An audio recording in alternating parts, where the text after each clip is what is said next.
Hello and welcome to the final of my 5 Ninja Turtles Pick 2 draft guides. As is tradition, we have left green, blue for last, but hopefully not least. This is Teenage Mutant Downtown Draft Pairs. And as always, before we get too far into the video, if you like any of what you're seeing, please leave your like down below to see more. Subscribe for a new video almost every single day. Comment down below what you played at the pre-release, and generally how your weekend was, how your week has been, what you're looking forward to with release right around the corner. And of course, hype the video so I can be on YouTube's secret new leaderboard.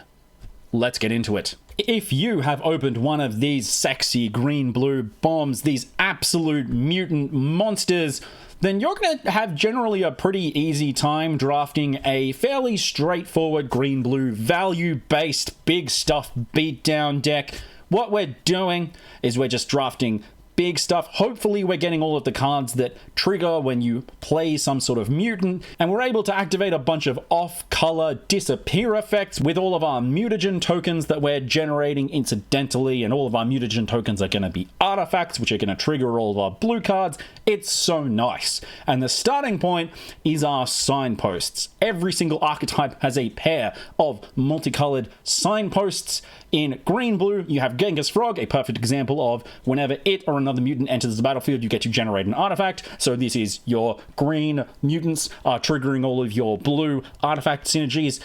You also get Lessons from Life, which is not actually particularly relevant to anything that we're doing here, but it's a good card. It's just a generically good green-blue card. If you play multiples of these, you'll just have more stuff than all of your opponents, so enjoy that if you can handle the albino turtle on it. And filling out the rest of your deck are the Mutant Town tent poles. These are your green-blue hybrid mutants. Every single archetype has a pair of common hybrid cards that are meant to just hold the fort down, generally fill out your deck, be easier to cast in your colors than a monocolored card of their equivalent color identity. There's not much to say here about punk frogs and slithering cryptid. They're just decently semi-efficient creatures for their color and their mutants to trigger all of the cards that you want to be mutants.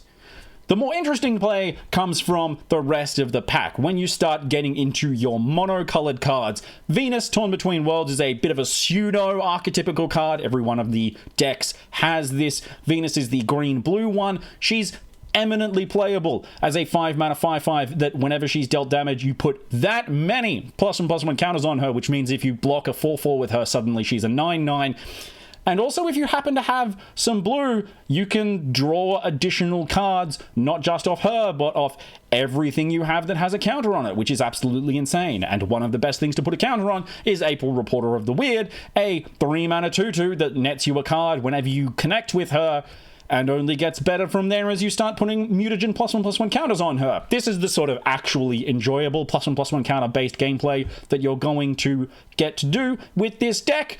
I am not the kind of person who's going to denigrate carefully distributing +1/+1 counters as fun gameplay, although I know that some people want to do that. One of the most important aspects of putting together a really, really solid green-blue deck is going to be getting yourself copies of Mikey. Mikey is going to be one of the most contested of all of the Ninja Turtles. Donatello is a blue turtle who very clearly only goes in the artifacts deck. Leonardo is the white turtle. He kind of goes into the sneak deck, but mainly he's just a really, really solid trumpet blasting creature that goes into the red-white deck. Raphael is a red turtle who goes specifically into the red-white deck. They all have their homes. They're all pretty centered. Michelangelo goes in every single green deck. If you're anywhere near green, you really, really want to get your hands on a Michelangelo. Preferably both Michelangelos. They're so good. Uncommon Michelangelo comes with his own mutagen token and then makes it so that he can't be blocked by more than one creature, which is absolutely devastating. Michelangelo, the common, becomes a 5/5 the instant that you crack a single mutagen token on him, which is absolutely insane. You see where we're going here. Accompanying the Mutant Turtles, we have Mutant Everything Else. Ray Fillet Man Ray is really, really solid just in terms of choosing either to be a beta or a card that is going to let you play slower and more defensively and draw a bunch of cards. He does require you to have stuff on the board that you're actively putting +1/+1 counters onto, so he's less of a recovery piece and more of an extension piece, but as an extension piece, he's also a 3/3 flyer that generates a mutagen token. He's really, really good. You should pick him. And Crustacean Commando is this set's Forecasting Fortune Teller, a card that looks unassuming, but I am calling is going to be way better than it has any right to be. Going back to the topic of fighting over cards that other people want, if you, the green-blue player, can get any copies of the green-black pizza tent poles, which are the common green-black hybrid cards, and you can just play them as mono-green cards, you're going to have a really good time. They're both mutants for some godforsaken reason, which means that they go really, really well in your deck. Ice Cream Kitty also is almost as good cracking mutagen tokens as it is when it's cracking food tokens, and Putrid Pals is also just absolutely incredible if you can crack, say, a single mutagen token before casting him as a 4-mana 5/5. And of course, I would never say that any green-blue deck should be entirely creature-based. Blue always comes with the best limited-based interaction. Return to the Sewers is the new star kind of blue interaction where you're tucking something and then getting something extra for 4-mana at instant speed. I will play every single one of these that WotC ever prints, and Mind Transfer Protocol is Suit Up. And if anybody who played Neo Kamigawa remembers what Suit Up did the last time that we had a ninja-based limited format, you should know that if you draft 17 copies of Mind Transfer Protocol, you're probably going to be having a pretty solid time.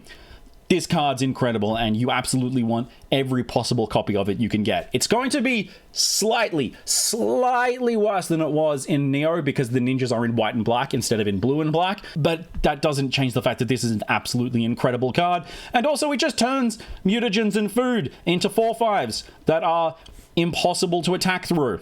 And finally, this is the spread of green-blue cards that you absolutely want to familiarize yourself with when you're playing MTG Arena. All of the cards are obviously going to be tiny like this. You want to recognize these cards by their miniaturized art as quickly as you possibly can so you can spend more time actually deliberating about what is the right thing to play and less time reading and recognizing the cards.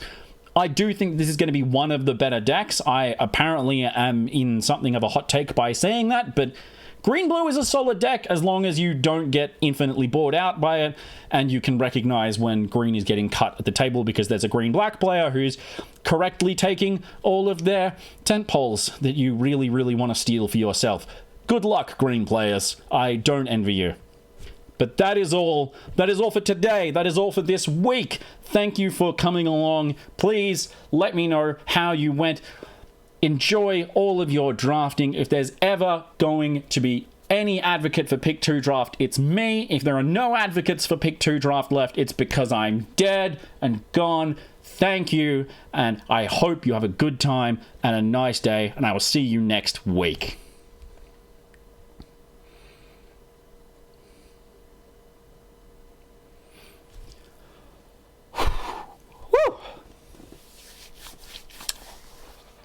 Oh.